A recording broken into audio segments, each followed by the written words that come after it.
Kansas City Chiefs are 9-2 after withstanding a pretty good defensive effort from the LA Rams.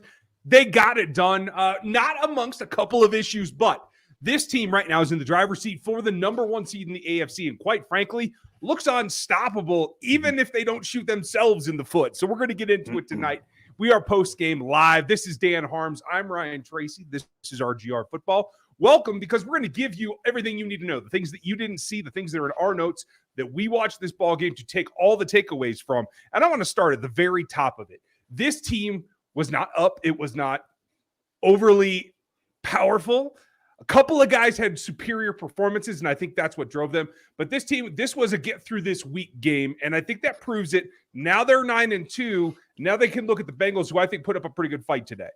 Yeah, I think this is exactly what they wanted to do. They wanted to not expend a ton of energy. They didn't want to have to try too hard. And with all the injuries and quarterback rotations that were happening in LA, they said, well, we'll give you guys a nice vanilla game plan. We'll throw a couple different things with Travis Kelce out a little bit, moving him around the formation. Again, more 13 personnel this week. Offensively, it wasn't anything outside of the normal. They just kind of came with their lunch pail for a normal 9-hour shift at work, and they just worked the day and they went home. That's exactly what happened. And I'm not satisfied with it, but again, that's because we all know what this team's capable of, and that's not to discredit what the Rams did on defense. I think they did an excellent job in the red zone. They really basically wanted to be at bend, don't break defense, and they did that. And the Chiefs scored 26 points. And when you don't have an offense that can capably move the football down the field, honestly, I wished Perkins was not playing this game against the Chiefs. I wanted to root for him so badly. I really wanted to, but I'm just like, no, I can't, because you're playing the Chiefs in your first game ever. So, it's just what it is. Lunch pail kind of game. Move on to the next week. Yeah, the big key is don't have any injuries. There were a couple of scares tonight, a couple of key scares that I don't want to relive. We'll go through them if we have to later. I know you guys will have your questions. We will get to some of them tonight, but this is basically giving you our take, all of our notes, how we got through this ballgame and what we're taking away from it. So hit the like right now, and if you would, hit the sub, become part of us. Here at Rogue Nation, we go through it, and we are football guys first. I hope that it's entertaining. I hope that you dig it, but we are going to talk ball, because I think this was a nice takeaway. It was clear that they decided what they saw from Isaiah Pacheco last week was good enough that they were going to double down. And I really enjoyed the end of the ballgame, the fourth quarter. Yeah. I actually thought they'd take Pacheco off and give him a little bit of rest. They did sprinkle in Rojo a little bit. I know you guys want to talk about Rojo. We'll get to that later. But the fact that when they weren't getting things done and they're bogging down in the red zone, and Patrick throws a dumb interception, and I'm sure Patrick will have some very interesting words about that in his presser. But when they needed to just grind it out, they let Pacheco do his deal. Now, this was a game that he started out hot. Like, I think it was like over 8 yards of carry to begin. And the defense for the Rams just kept inching it down and filling the gaps and making it harder to run. Yet they still did it. He ends with 22 carries. Does that surprise you? Not so much. Again, this was later in the game, honestly, when in the red zone, it looked like, okay, we can't just line up and throw the ball like we can everywhere else. We have to finally try to run the ball a little bit to get some respect. And this is something we've talked about. The Chiefs get bored. They don't want to be on the 3-yard line and run the ball 3 times and try to get into the end zone. They don't want to bring Colin Saunders in on an actual play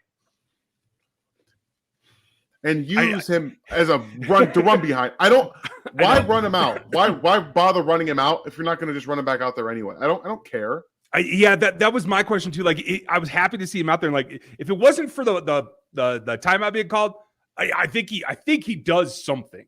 Yeah, maybe they're like, you know what? We don't need this. We'll go back out and do something else. Yeah, I don't really get all of that. That was frustrating in and of itself. But again, you have to force defenses to respect it in some degree. And again, they did come out, they ran the ball early, and then they were like, hey, we can kind of do whatever we want to in the passing game in between the 20s, and there's nothing they can really do about it because there's so much space to work with, and we have so many different guys to get the ball to. And when that space is condensed, you see the struggle that the Chiefs have in man coverage. Yeah. They can't get open when there's not a ton of space. So if you have trouble doing that, you have to be able to establish a respectable run game. It doesn't even have to be good. Right. It has to be something that they say, okay, they're going to run the ball here, and they could squeeze out for like 10 yards. We have to make sure that doesn't happen. This was exactly what we had talked about. Respectable is exactly what I call this, because they showed we're willing to come attack you physically, even though we're not getting the greatest gains out of it. We don't care that you have Aaron Donald. We're still going to run at him. And I think that sends a message in and of itself that does carry over through the rest of the ball game. I know that's not the physical grind that I always talk about, but it does have an effect. It's also the mental thing of, hey, we know who you are and we're still going to run at you. It wears down the guys around him. Now, that said, the mentality of this ball game was really important, and one of the top things in my notes, and thank you, Clinton. We appreciate the support. Thanks for the super chat. I'm sure you will have questions, and I will get to them in a little bit. Same from Jose. Love how Pacheco ran after every hit. And you're absolutely right. That wears down a defense, too. It's the mentality of it. That last play that Pacheco got knocked out of bounds, got the flag, and popped right back up. Like, you could tell Mahomes was like, hey, are you really okay? Like chill out a minute, like easy, buddy, easy. But you got to love that energy, right? So I do. I love the energy. I have my own problems with his running style because he's going to get hurt. That dude runs straight. He runs straight up. He does not get down. And you saw 2 big hits that he took by linebackers because he lets them square him up on the chest. And that's how you go down. So I have my own problems with that, but the simple energy that he brings, how he treats every run like it's his last. That's the kind of energy that I think that the Chiefs needed, and why I tweeted out 4 weeks ago that I was excited to see him get expanded playing time, because I liked Clyde, and McKinnon, they don't bring any kind of juice. Like, McKinnon's a really reliable, hey, go get the first down. Nice explosive play every now and then. Right. But Pacheco adds a whole different element that this team has not had since Kareem Hunt, if we're being very honest with ourselves. Maybe did Damian Williams to an extent with more of his explosion, but Pacheco runs hard and heavy, and he has the energy that you're looking for. So it's nice to see him bring that to the offense, because it is infectious. It's not just a for show. The team feeds off that stuff. And I know that it's hard for people to quantify it, but it's very obvious what he brings to this offense. Well, it's a rare combination of traits too, because like you said, he runs heavy, he runs hard, but he also has enough lightning in the bottle that he can spring it when he does get to like the open second level. He can take advantage. And that's a combination you don't see all the time. It's a lot of either or, and having that in your arsenal is what you need. Now, I know you guys love that, and thank you, Jace, for the support. We appreciate you. What happens after that? That's one thing. That's attitude from the player. The attitude from the coaching staff, I appreciated as well very early. And I know because it's a win, no one's going to bring up the negatives, right? Yeah.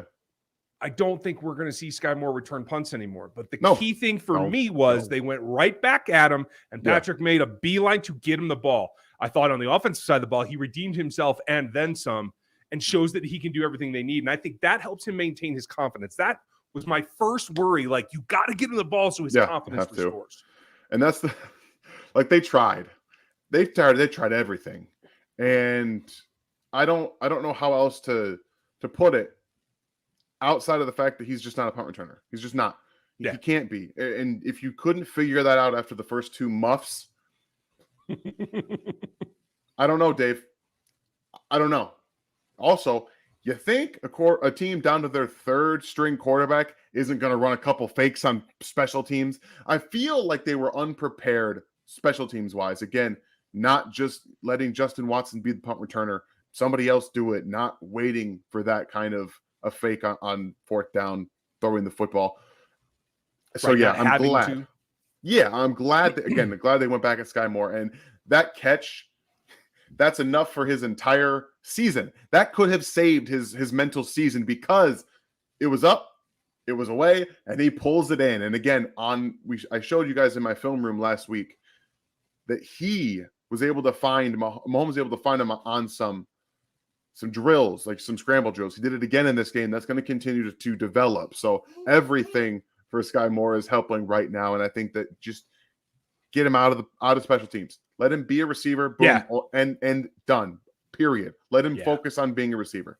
I am absolutely fine with that. Take that off his plate, because you could see it from here. Like, it took a while to get going, and now I think he's ready to step forward on the offensive side of the ball, and that's what you need to have. So the question becomes from Quentin. Thank you, Quentin. Appreciate your support. What is the red zone woes?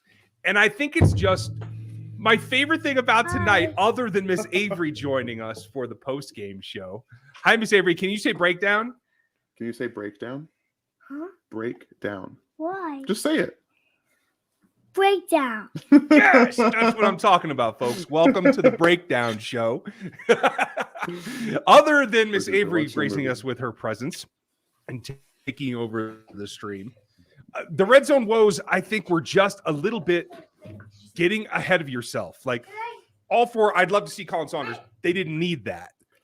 What they saw and what I was really happy with earlier is they're like, they just lined up and on that 2-yard plunge into the end zone, just line up and beat the guy over you. Orlando came off the ball on that TD for Pacheco. Great.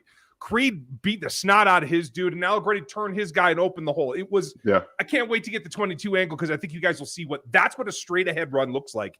And I believe that Aaron Donald was on that side of the ball. So I'll have to check that. But that's the kind of thing that they need. And unfortunately, they don't stick with that kind of thing. They did it once and they're like, oh, that's it. It's off the menu. We've eaten all we can eat of that tonight. We got to go somewhere else. Again, I will give some credit to the Rams because they came and they knew the Chiefs were going to try and throw the ball in the red zone. And they said, okay, just don't let the guys get into space. Just don't let it happen because if they don't have space to work with, that's where they struggle in the red zone. We've seen it time after time. And then they decided they didn't want to run the ball. They didn't want to get creative with some of their run looks. They didn't want to do any smash mouth concepts, like that kind of stuff that you can get, that you can create space in the run game. Even in the red zone, you can create space in the run game. It was a little frustrating, and then they tried to get too cute on a drive, and it cost them points. And the Mahomes no-look attempt, I don't really know what that was all about. It just I don't even know that was no look. I'm not sure. It looked like it to me because honestly, he had to have been looking at something completely different to throw it at someone who was just the opposite team. He had to have been looking somewhere else. Couldn't have been there. So that's all I could say on that throw. I got nothing else for that. Okay, that's fine. Yeah, I mean that's just the idea of pushing it. And here's the thing: is I even tweeted this out because I was frustrated. Mahomes did a very good job of controlling himself in the pocket tonight. He stood in there and delivered the ball when he needed to. When he did break the pocket, he got his butt down and didn't take hits. He still could have slid there or even dove into the end zone and made it. He didn't have to throw that ball. Yeah. So again, it just felt like in a game that you don't need this to win, you're pushing yourself beyond what you need to do. It was frustrating, man. That's on Patrick. I'm sure he'll have that. But Clinton, thank you again for that super chat before. And was it the best drive? Yes. I think the balance, the movement, being able to get everything done all at once, that's what it should look like every week. So was Andy holding the play back that he called in the red zone? Yeah. He's like, we don't need it. We'll save calling for another day. And then they got too cute. Like they went to the throw over the throwback. Like that play outside of that drive in the red zone, they were like, we're not going to do anything crazy. And then Andy was like, hey, let's throw a couple different looks that we have never done before. It was very weird. But I want you guys to go back to the game coming out of half. And Andy Reid said, I have to call a better game. Okay. Remember that every time you think. Anytime you think that EB calls plays, just think Andy Reid calls the plays. Okay. That's all I'm saying. He's going to take it on himself. That's good. Russ, has Reid called a good game yet, or even a single good one that wasn't a routine tackle? Oh, okay. I don't know. What do you think? I don't think he's played up to the standards that I expected. I'll say that. I don't think that he's been. But again, I think a lot of people flash, myself included at times, I'm guilty of it too, flash back to the first season of Tyrann Mathieu, okay? They're like, okay, there's a younger, athletic guy who's going to make this defense better.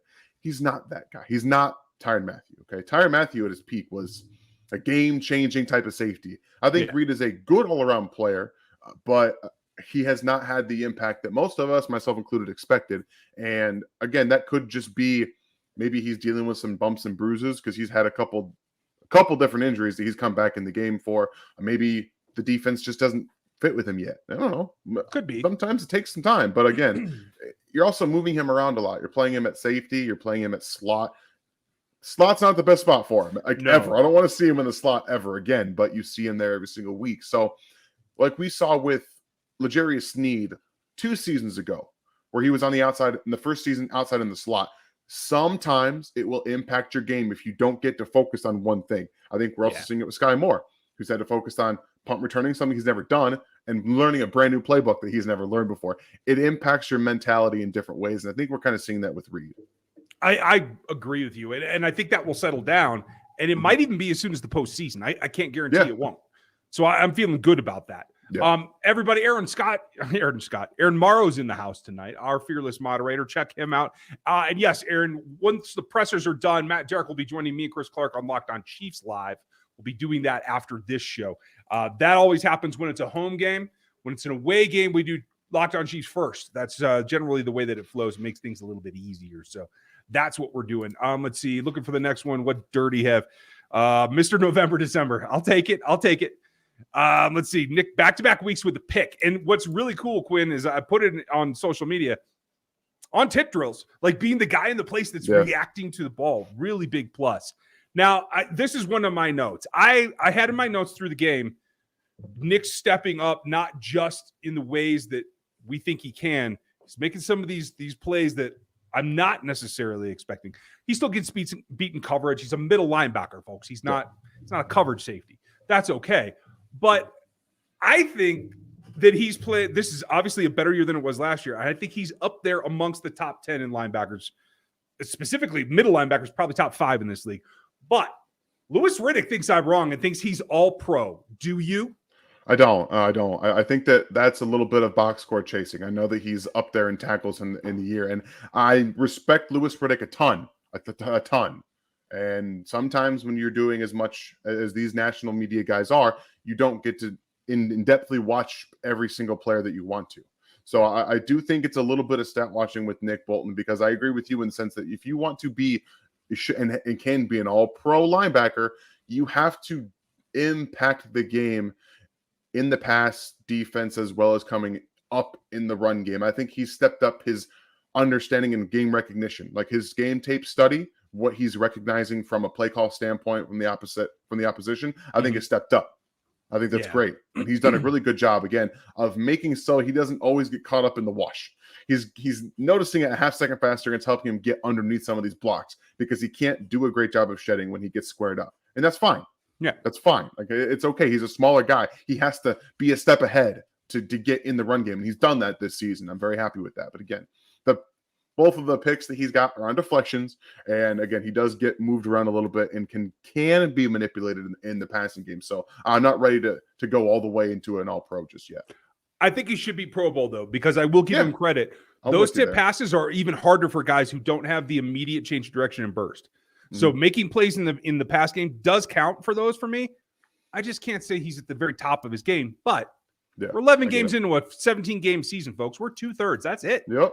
There's still a lot of room to go and a lot of ways where he can go make that case if he wants to.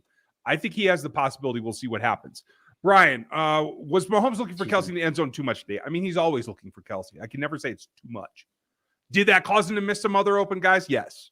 Did it cause him to try to push too hard on that last interception play? Yes. Two-edged sword.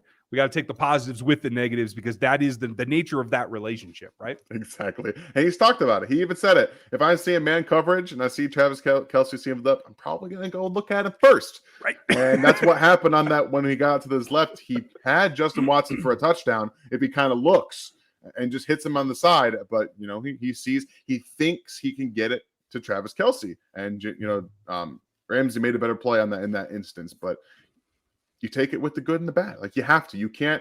We can't sit up here and talk about how great Travis Kelce and Patrick Mahomes are when they do great things. And then when they think they can make something work and just sit here and criticize them for it. So I've done it in the past. I'm not going to do it anymore. Okay, fair enough. Knicks fan, thank you. We appreciate your support as always, buddy. Always. One of the OGs around here. So Olave is a damn good football player, and I'm glad you recognize it. I'm glad he's growing into the role that we thought he would get there. I questioned it a little bit with the quarterbacks he's been working with this season, but, it is what it is. And it hasn't even mattered. It hasn't even mattered. But I'll tell you, they play the Saints. The guy that I'm putting on him is L'Jarius Sneed, and L'Jarius had maybe his most complete game as a pro tonight, with multiple PBUs, tackles for loss, got the blitz, got the batted ball. The pick was ridiculous. And unlike his previous interceptions, he actually got a good return out of it too. Yeah. So my next question is, I had before I saw what Lewis had said about Nick. I put question mark, is Sneed approaching all pro? He's a complete defensive back. Is he the best cover corner in the league? No. But, so, yeah. And when we talk about all pros, stats are also a part of it. Like, it's as much as I talked about it with Nick being an impact, yeah, it's a double-edged sword because Nick is approaching the stats collecting because, again, picks do count. Yeah. My own opinion, again, I don't think that L'Jarius is there yet. On the field, I think that he's showing you the multitude of ways that he's being effective. Blitzing, coverage, tackling, all this different stuff that they're asking him to do. It's making him a unique type of player that a lot of defenses don't have. You can't use a player like that all over the place, and they just don't have those kind of guys. But he's had some struggles this season in times, and that's going to get looked at more from an all-pro perspective in terms of the voting. I don't know how the voting works for that kind of stuff in terms of how they vote, who gets what. I mean, it's all just kind of meshed in with the Hall of Fame voting, in my opinion, if you ask me. So if he keeps getting, like, the picks are what's going to do it the most for him. PBUs are great too. They help, but he's getting some help now. I think the player talent-wise that we're seeing develop in front of our eyes can get there. I think he can get there. I think so too. I'm pretty happy about it, to tell you the truth. Tickled pink, you might even say. Good question. What do you think of George Karlaftis' performance tonight? Congrats to George on finally getting a sack. This is actually his second. He got one against the Rams. It was a half sack, if we're being honest. They did credit him with a full sack, but it was half. So, his first full sack, in my opinion. Still, he got there. He got the job done. So I give it to him, right? Tonight was a great first step. Like, he got there because of his performance. His explosive first step that he's always had really came in. And I liked how they moved around. He was down inside in the A-gaps a little bit tonight. I think that works great as well. And like I said in my game plan, that was what it had to be, because you knew that you were going to get pressure from other places, and would they push him to him? I felt like he had two other opportunities, at least by my count, that just came up a touch short, because quite frankly, Perkins has a better trigger on his passing arm than I thought he did. If it was Stafford, it was done, because he wouldn't even been able to move around. But even some other mobile quarterbacks, George probably would have had a second tonight. So I feel good about where he's at. The team would have had a lot more sacks had this not been a Bryce Perkins. Like, he was that the one thing you could say about him is he was doing everything he could to not let them sack him a ton. And he did a great job in that department. A couple nice throws on the run from him as well. So credit to him, but they could have had quite a bit more sacks. And again, George, it's going to come. We told you the sacks would come. Like, he's getting there in terms of the first step consistency. And again, he's being moved around quite a bit. So he's not always going to get those pass rushes one-on-one on third downs that you see from Chris Jones and Frank Clark, who also had a very impactful game, just not in the stat sheet. Frank was all over the place, everywhere. He was blowing stuff up left and right. But Karlaftis, again, is having a rookie season. The sacks will come. The pressures are there, and they'll get there, especially with less mobile quarterbacks on the horizon, as we'll say. Ding, ding, ding. Stacy, this is a great one. In fact, I'm going to take a screen cap of this right now, because welcome to the Arrowhead and Invitational. On the back, I'll say they call it the AFC Championship game. That's perfect. Yeah, that's it'll perfect. be great. Thank you, Stacy. That's a great idea. 3 Hawaii. Hope you're doing well. I know that we answered this one. So let me scroll down, because I know you had another one that just came up. Cool. My question was asked and answered before. Sorry about that, but thank you for the super chat. Appreciate you, buddy. So your second question, did the Chiefs miss Juan, or was the Cook-Bush combo just as good or better? I would not say it was better. I'd say Cook fulfilled a lot of my expectations for him, including almost knocking his teammate to hell and gone. Brian, careful with the head, okay, bro? Calm down. Calm down, buddy. Right? Use it, not as a weapon. But Cook, that's exactly what I expect from Cook. What I was more happy with is I didn't see him looking out of place on the back end. Now, obviously, all 22 is what we have to have for the safeties, because you can't see everything otherwise. But he looked like he was in position all night, looked like he had the support of the corners.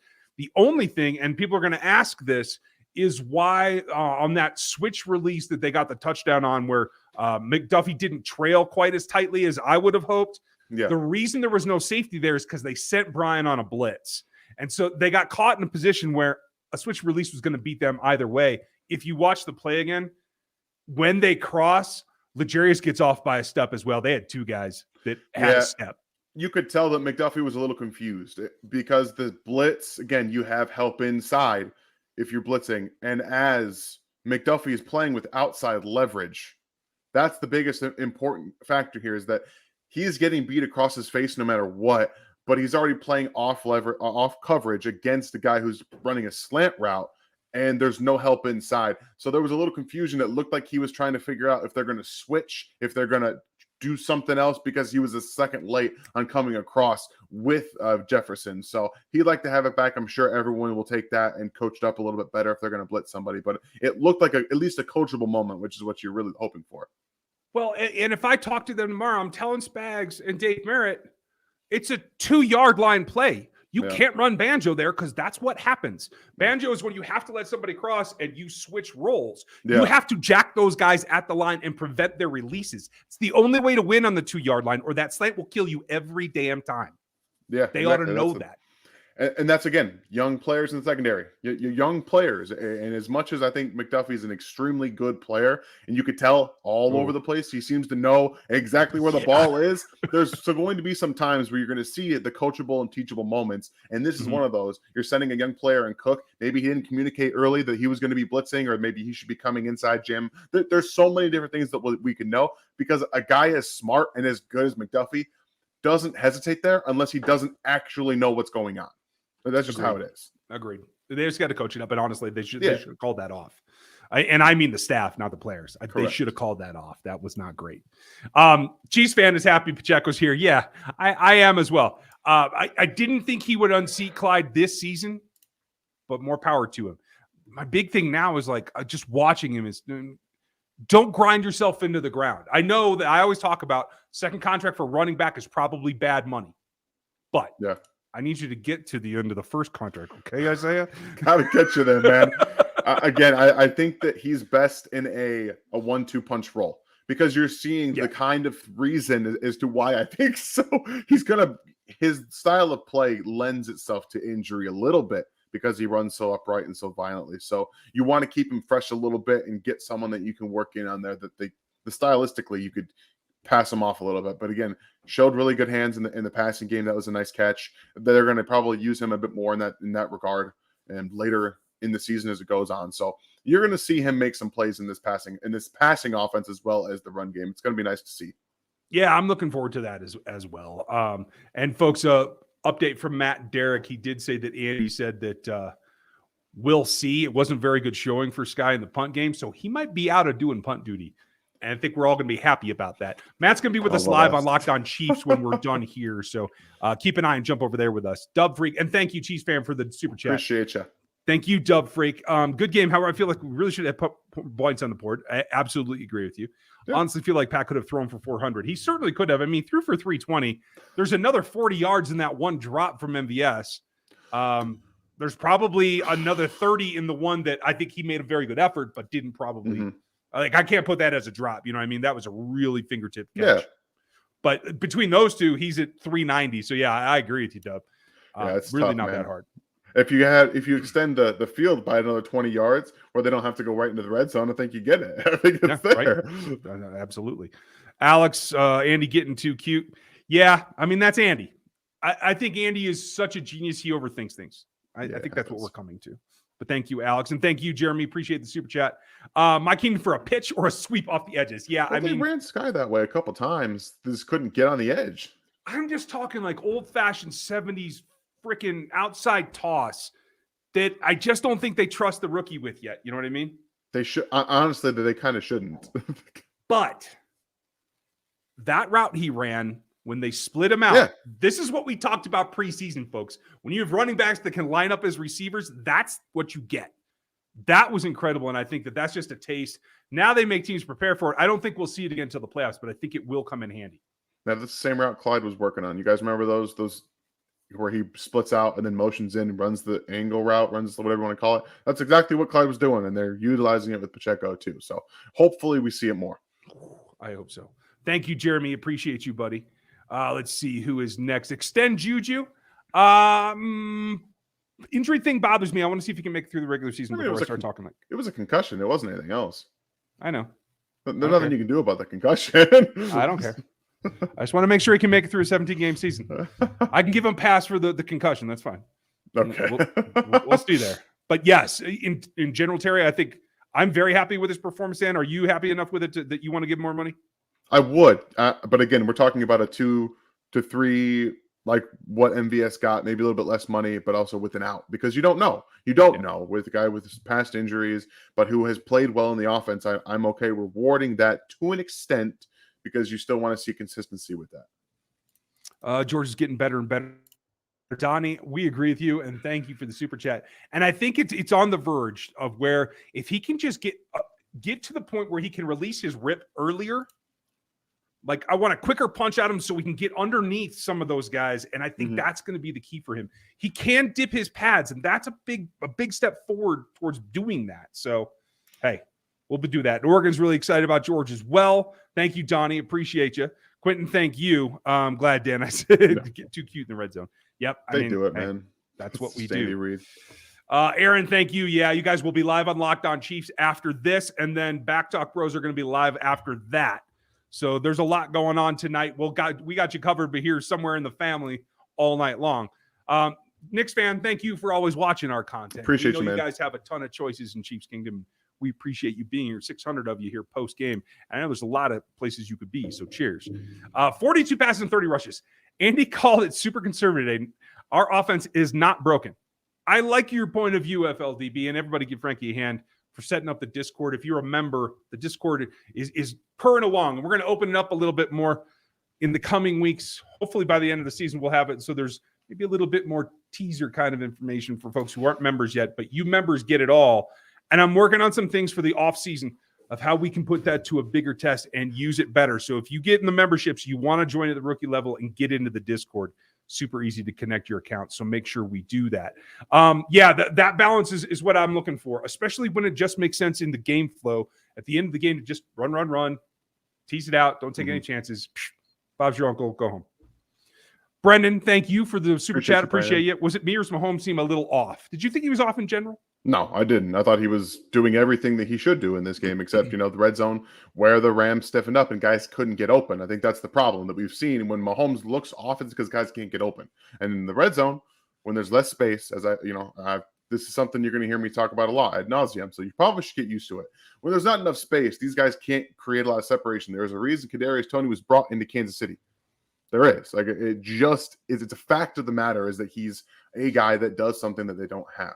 They don't have a guy that can get loose like that. And I think you're probably going to see him in Cincinnati next week. That would be my guess. But we'll wait and see. Yeah, hey. It's funny that you bring up Kadarius Toney. Thank you, Brendan. Appreciate you.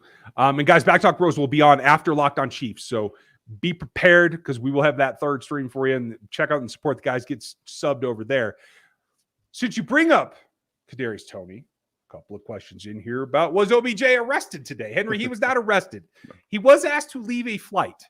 Varying stories about how argumentative he was. I'm gonna hold court. In the end, he was not arrested. He got thrown off of a plane. Evidently, his lawyer says he was there early and fell asleep, and that's why he didn't put his seatbelt on. That's why the flight attendant wanted to take him back to the gate and boot him. I'm guessing there's more to that story, but I don't know. Yeah, I'm gonna go ahead and think this is probably a nothing burger. Like, I don't necessarily care about getting thrown off of a flight because you fall asleep. I do assume that he fell asleep. Like, I think that's 100% true. The details after he was told, if you don't try to wake somebody up and they're in a dead sleep, which is apparently something he does on all flights, according to him and his lawyer, which again, up for debate that you can't prove. Whatever. Whatever. I don't care. Long story short, it doesn't make me not want him in Kansas City. Kansas City will not think that there's any reason not to bring him in. Quite frankly, he's got 3 trips planned, but he did go out to say to Josina Anderson that, yes, the Chiefs are still in discussions as well. So there's a lot to be done here, and the Chiefs are not going to walk away from a player of that caliber for, little testiness on a flight. Correct. How did OBJ look today? I thought Orlando Brown played better in the run game than I have seen him in quite a while. I didn't see too much in the pass. There was a couple of pressures early, but I thought that settled down pretty quick. Yeah, we'll have to, again, see on the all-22. And when you're watching this Rams front four, they do a lot of stunts in games. So if you're seeing a pressure come off of a side, it might just be someone got hooked up with a stunt. You really never know. And again, sometimes it goes too fast that I don't get to see exactly what happened. But I wasn't overly concerned with Orlando Brown in this game. I thought he played fine. The holding or the penalty that he had, what was it? Forget exactly what it was. It was the hold. It was the hold where he got his hands up a little bit. It happens. That's going to happen. I think that Greg Olsen did a great job explaining that whole process. By the way, I'm such a fan of Greg Olsen. He's so good at his job. He's better than Tony Romo, in my opinion. I think he's better. I was going to say, I want a 3-man crew with him and Romo. That's what I'm looking for. Yeah, I because love the that. back and forth should be incredible. It'd be so much super fun. nerdy for us. I love it. Yeah, the things that he talks about that it's important that fans realize and understand. That's why we do what we do, is to try to help you guys understand some of the intricacies in the play. And again, I don't know everything. I'm learning just as much as everybody else is, and I'm trying to teach what I learn, and what I learn is to try to show you guys what we're learning at the same time. It's a lot of fun. I think Greg Olsen does a great job of explaining the game. But Orlando Brown played pretty okay today. And again, like you said, in the run game, he was moving people. Agreed. And I do like that. And folks, we dig the nerdy stuff because that's what we try to do here. If you don't know us, Dan Harms, film analyst, Ryan Tracy, former coach, longtime consultant, going on 20 years experience in this game. So yeah, we come at it from a nerdy point of view. If you're looking for water cooler talk, we ain't it, because you're going to be bored stiff. And BKTM wanted to ask, are the Jets dangerous with a new QB? I think they're dangerous because of the receivers that they let loose rather than the QB. Am I wrong? No, you're exactly right. All they needed was a guy that was going to actually target their receivers and do it well. Just put it in the route. Just put it in the area. Zach Wilson's over here looking at an area above, around. He doesn't know what he's doing.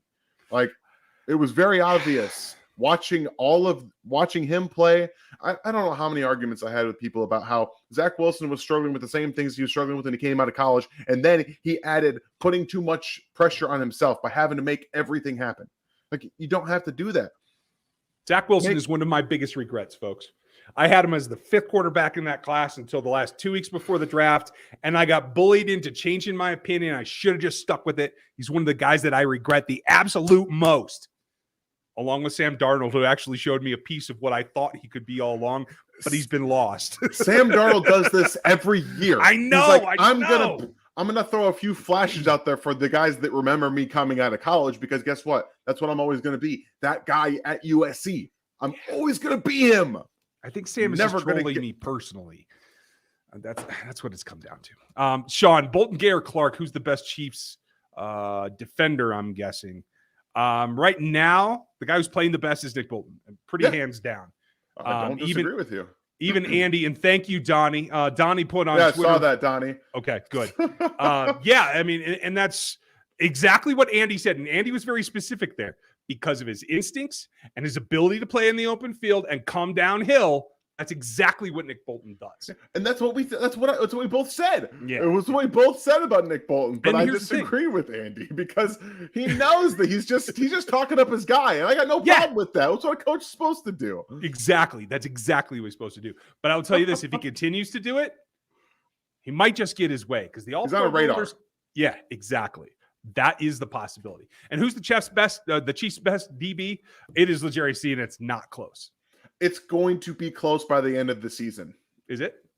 I think Trent McDuffie, in terms of a pure corner, is right there. In terms of a pure corner, he's right there in play, and talent. Okay. But what Sneed does everywhere else is what separates him. So I'll fight a little bit on that. I need big plays from Trent. Trent is exactly where I hoped he would be, despite missing 6 games. Super happy with Trent's development. Came in like he never missed a beat. And here's the thing: Sneed goes out, and while I'm concerned about Sneed, I never once had to think, who's going to be in the nickel? Because Trent went right in there. Trent. I was not concerned about that in the slightest. Nope. That's a huge deal. Miss Holly, thank you. Holly? What's good, Chiefs Kingdom? Just got home from the game and have no voice. Well, I'm glad that we're talking and you don't have to. I hope you had a good time. I heard the weather was actually nice. I think my brother was out there. He went to tailgate and never really made it in the stadium. Sometimes those things happen, you know. It is Arrowhead. You guys have all been there before. But hope you had a good time, Miss Holly, and thank you for the support. Did Toney get the day of rest from his previous injury? Yeah, Andrew, they inactivated him so he could just take it easy. Same thing as I understand from Juan Thornhill. If it was a playoff game, my understanding is Juan would have played. But again, they're happy with Brian Cook. Maybe not as much as I am. They're a little bit more critical. But they wanted to get him a rep against a team that didn't have their top weapons to go exploit him. So the fact that Jefferson got 2 targets, I felt really good about. This is where the mentality comes in. By resting some of players that can play, and I don't have any qualms with it, mind you. I don't have any qualms with it. You are basically saying we don't feel like we need them. And while, again, I don't have any issues with them resting them, it does bring a little bit to mentality-wise. And sometimes maybe just activate them and just don't play them. Like you almost did with Juju Smith-Schuster. Activate them, just don't play them, play the other guys. I understand wanting to have your full amount of players that you can at your disposal, but sometimes I do think that's more of a mentality thing. But again, at the end of the day, 26-10, I'm not going to be too mad about it. If it was like, if they should have lost, I think I would have talked a little bit more about the mentality of coming into this game and not really caring. Much different deal. I'm with you. Thank you, Andrew. And thank you, Real Talk Cheifs. You guys check them out as well. I love being so good that our lackluster game is still overpowering. Absolutely. It helps that you're playing a depleted team as well. Yeah, exactly. And by the way, folks, you might have seen the last of Mr. Matthew Stafford. I am concerned. I heard a rumor today that is not just about this season. So that certainly is a blow for them and McVay and the future of that franchise. I'm going to say one thing about the Rams here. Aaron Donald, after they win a Super Bowl, thinks about retiring. Sean McVay, who's 37, wins the Super Bowl, thinks about retiring. Matthew Stafford, you're in that building. Andrew Whitworth retires. Your offensive line gets no attention. Your coach is thinking about leaving you. Okay? The one that traded for you. Matthew Stafford should have retired after the season and said, "Run away. I'm done." They don't do care AT&T about me. Commercials, Matt. You're good at it. They just wanted a Super Bowl. They do not care about me. And they're saying that he might not get shut down this season. You need to retire. Don't put your body at any more risk. You've won your Super Bowl. Get out. And that's the thing. At your age, every concussion is more permanent in terms of its capability to harm you. So I too. Yeah, I think it's significant. I think that ought to be it. Bill, thank you for your super chat and thanks for helping us out forever. Yes, I know McColl's on IR, but do you think that he'll travel with the team to Cincinnati so he can go show Eli Apple his Super Bowl ring in person? Yes, even though he's on IR, I do believe he can travel with the team to be there for support. I believe he can be on the sidelines. He obviously can't dress or anything like that. But yeah, I mean, Eli will be around. He should be able to see like the glare from across the field, right? Yeah, right. It doesn't matter. You could yell at him. Who's now? Well, the name's Apple. You say, "Hey, Apple, look at this!" Right. You got one of these. I know you can see it. It's big. Thank you for reminding me, Aaron. So, folks, if you just joined us, make sure you like, sub, and hit the bell. Become part of Rogue Nation, as well as all the other things that we do. NFL 33 is going to kick off here. Bigger time come playoffs, and when the postseason arrives, we're going to have all kinds of stuff draft-wise and team-wise. Some interesting stuff coming.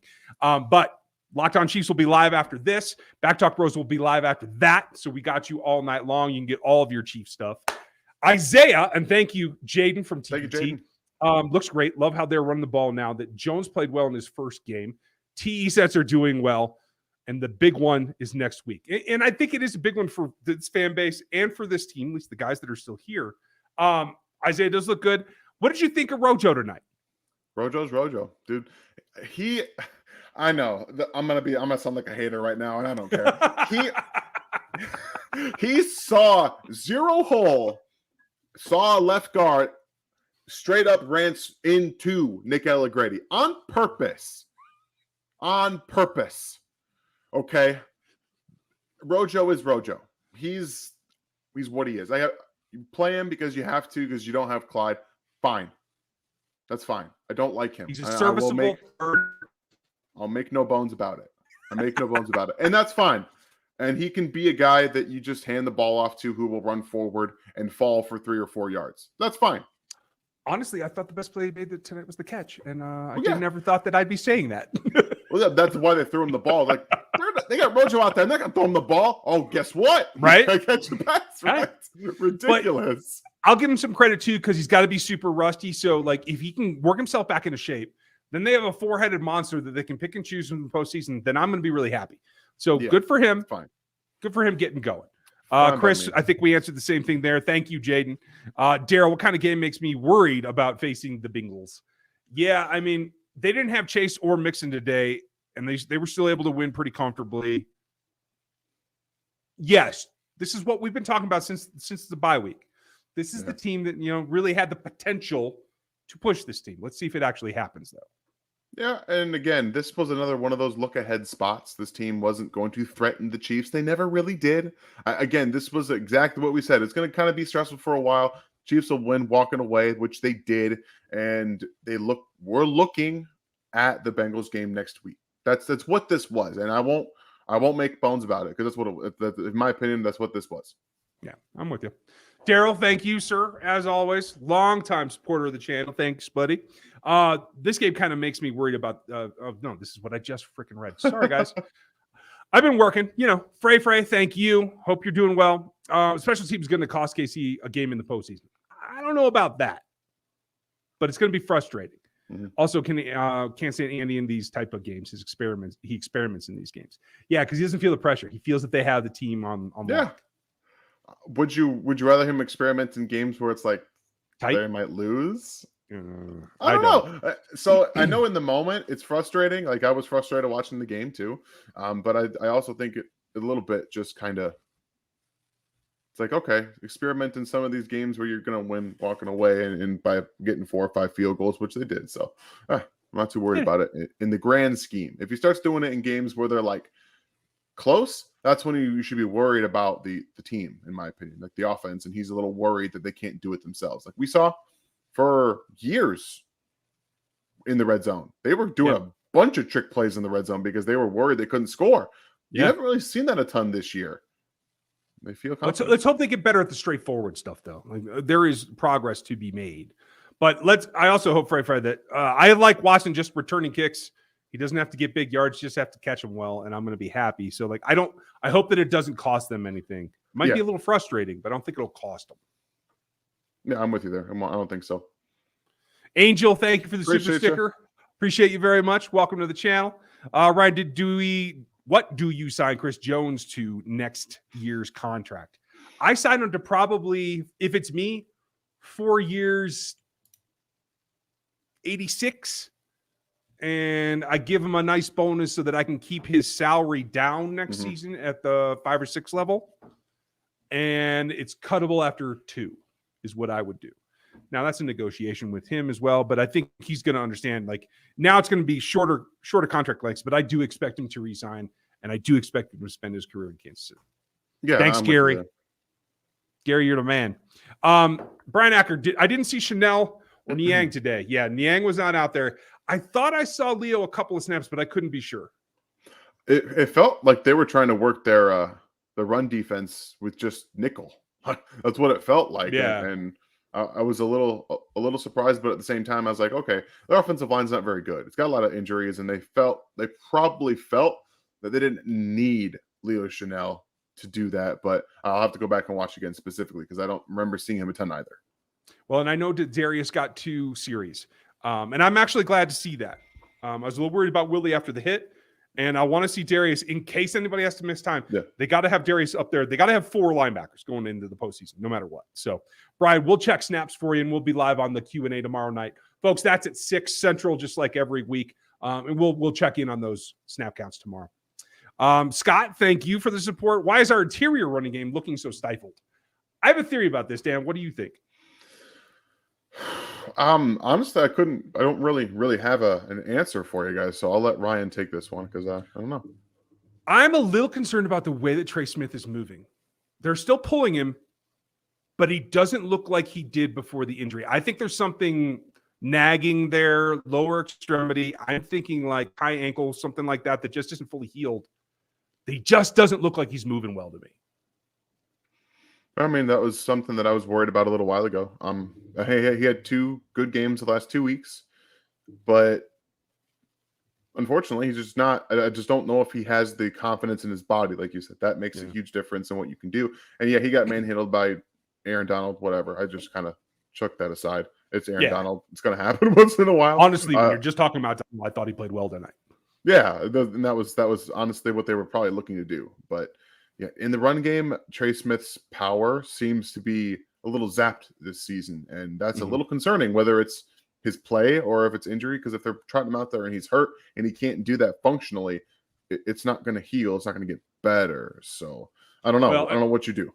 Let's remember too, it's not diabetes, but it's similar in that his blood disorder was something that had to be maintained at Tennessee.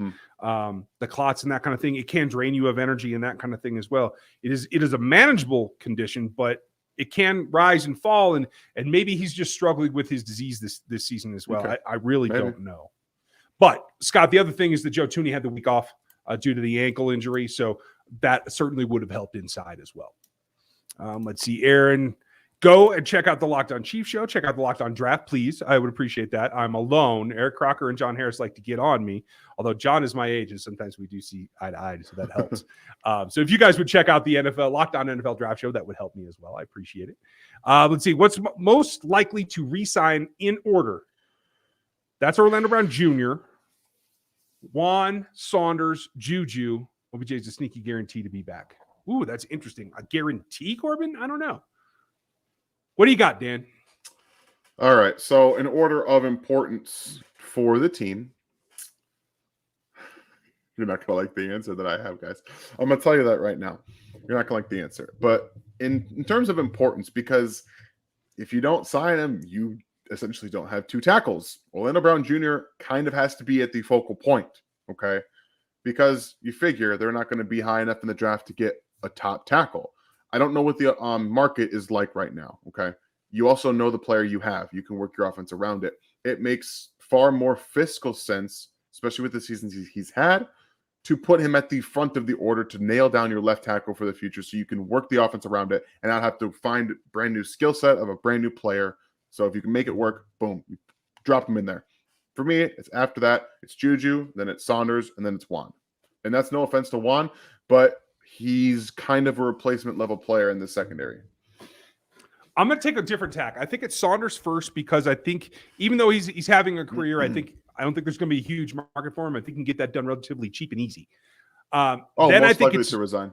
I read this completely wrong, so my apologies about that. Oh no, that's cool. That's cool. But 2 perspectives on it, right? That's great. So Saunders, then I would bring back Juju, and I think that they want to do that. I think they want a little bit more guarantee. I think it's going to come down to OBJ and like whether they want to franchise or whether they want to sign him or not. I think that's still very much up in the air. And Juan right now is a mystery to me. I feel like he's played pretty well, but he has had some issues. Now the injury is a concern to me. Depends how quickly he's back on the field and what does he do with the rest of the season. I like the guy. I'm not sure they're as sold on him as I am. Yeah, and that's the thing. So you just got to wait and see it. Hopefully, again, it's another one of those. Bringing him back helps you because you have continuity kind of thing. All right. We are getting close, folks, to being live on Locked On Chiefs, so we're going to wrap it up here pretty quick. I know I don't hear the names called out, but what are your thoughts on the rookies so far this year as they head towards the playoffs? Honestly, I think we're pretty happy with the bulk of the class, even all the way down to Pacheco. I thought Watson played some good snaps tonight when he had to come in. Obviously, Josh Williams was out there, Trent McDuffie. Like, we're pretty high on the class overall. Yeah, they're getting work. What kind of deal do you see Sneed getting? If they sign him early and he wants to re-sign, and that's my understanding of the situation right now, I don't think you're going to have to go to the 16, 17 million a year range. I think you can get in the 12 to 14 and get it done. So that's what I'm hoping. And I'm hoping it's a nice long extension. Another 4 years is what I'd be pushing for. I'm with you right there. That's exactly what I'd be looking to do with Sneed. You got to get in there early, just before he becomes an All-Pro. Then you're out of luck. God forbid he hits the list now. Yeah, okay. How many snaps did Jones get at running back? He had 6 in the first half, and the only people that have access to the live snap counts are the beat reporters, the interior media that are attached to ESPN or NFL Network themselves. So only Adam Teicher knows. But we'll have that for you tomorrow when the NFL reports it to all of us, Red. And Daryl, you guys always make me feel better. Thank you for all you do. Thank you for the support, Daryl, and being here. Appreciate that you. helps us feel better as well. Adam, thank you. We appreciate you being here. Say hi to your cousin for me. Thank you for the 23 months, Javonce. Oh, yeah. One of our longtime members. Javonce is on the deal. Good to see you, dude. Bradley, thank you, Mr. Will. You make the game more fun for the rest of us. Keep the nerdy stuff going. Yeah, well, hey, we don't really have a choice. Yeah. I'd love to say we're pure entertainment, but we're not. We're nerds. I'm working on it. You're working on it. I'm too old to get doing that. I'm nerdy. Sometimes, and Avery has a good point here, and everybody check out Avery here on the ADI. Sometimes it's not experiment, it's putting things on tape that the opponents have to waste time preparing for. And I do think that might be the positive takeaway from Colin running out there. Like, they're going to go look up Angry Pig with now I can't remember his name. Yeah, with Donsari Poe. Yeah, I mean, they're going to go look up all kinds of stuff. Did you see the Michigan Pop Pass this week? They're going to start thinking about all the things the Chiefs have done lately with that. And yeah, I had to get a Wolverines comment. You had to. Let's go. Any idea on the Toney timeline? He could help versus man. He can, Craig, but no, there is no way to know. If there were, the Giants would still have him on their roster. So it is a giant mystery with him. I'm going to go ahead and think he plays against the Bengals. I think this was once one of those, we don't feel like we need you in this week, so go ahead and rest. Again, like, that's kind of what it felt like. I hope. I would love that to be true. I have absolutely no idea. So thank you guys again. We're going to wrap it up here with Nick's fan. What do you think about Nick Wright and his takes on KC? I know the last time I spoke to Nick Wright, he was still on radio in Kansas City. That tells you how far back I go. I have not talked to him since he was national, but I know he was always very adamant about his takes. I do not follow major media because when I'm working, I try to keep my opinions to myself. I will watch some things just for information, but opinion shows like that, I don't really keep up on. Dan, do you? Not anymore. I used to, but Nick's a great character. And again, this is one of his blind spots. And everyone when you're in the national media, I think sometimes you can get away with being a little bit more of a fan. And I do think that Nick does a good job of keeping a lot of his other takes relatively sane, but he's definitely more of a fan when he talks about the Chiefs, and that's totally fine. That's what people want to see, and that's what gets people riled up. It gets people talking, gets people arguing, and it gets ratings. So I'm totally for your lane, whatever it is. You do it to your fullest extent, your ability. I don't care. I just know that if he's trying to talk ball, he doesn't know what he's talking about. That's all you got to know. All right. Well, kudos to Nick for holding the Chiefs flag. Good for him. And somebody, let's see, Wyoder snuck one in, so we're going to get this. Is Veach the king of using 7th-round picks? He's getting there. I think Parcells was really, really good about it too, so we'll see. We are going to wrap on that one before anybody else gets one in. Thank you, Wyoder. I appreciate you. I'm going to run over to Lockdown Chiefs now. We should be up in about 5 minutes. We'll catch you guys there. Dan, have a great night. Thank you for all you did tonight, keeping me straight. Fine, man. Have a good one, folks. We'll see you later.